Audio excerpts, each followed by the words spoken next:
மக்கள் தொகை அடிப்படையிலான மறுசீரமைப்பு என்பது தமிழ்நாட்டிற்கு மட்டுமல்ல, ஆந்திரா, கர்நாடகா, கேரளா, பஞ்சாப், ஒடிசா, மேற்கு வங்கம், ஹிமாச்சல், உத்தரகண்ட், வடகிழக்கு மாநிலங்களும் பலத்த சேதத்தை ஏற்படுத்த வல்லது என்பதை உணர்ந்து அனைத்து கட்சி கூட்டத்திற்கு ஏற்பாடு செய்திருக்கும் மாண்புமிகு தமிழ்நாடு முதல்வர் திரு மு.க. ஸ்டாலின் அவர்களுக்கும் தமிழ்நாட்டின் பிற கட்சிகளையும் நான் மனதார பாராட்டுகிறேன்.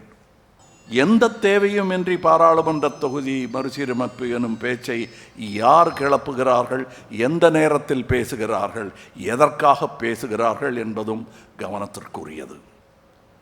மாநிலங்கள் உரிமைகளில் தலையிடுவதும், வருடாந்திர பட்ஜெட்டில் தேர்தல் வரவிருக்கும் மாநிலங்களுக்கு மட்டுமே அதிக நிதி ஒதுக்குவதும், தமிழ்நாட்டிற்கான நியாயமான நிதி பகிர்வை மறுப்பதும், பேரிடர் காலங்களில் நமது கூக்குரலுக்கு செவி சாய்க்காததும், மும்மொழி கொள்கை எனும் பெயரில் ஹிந்தியை திணிப்பதும், எம் பேச்சை கேட்டால்தான் நிதி தருவேன் எனும் மிரட்டுவதும் ஒரு ஒன்றிய அரசின் செயலாக தெரியவில்லை.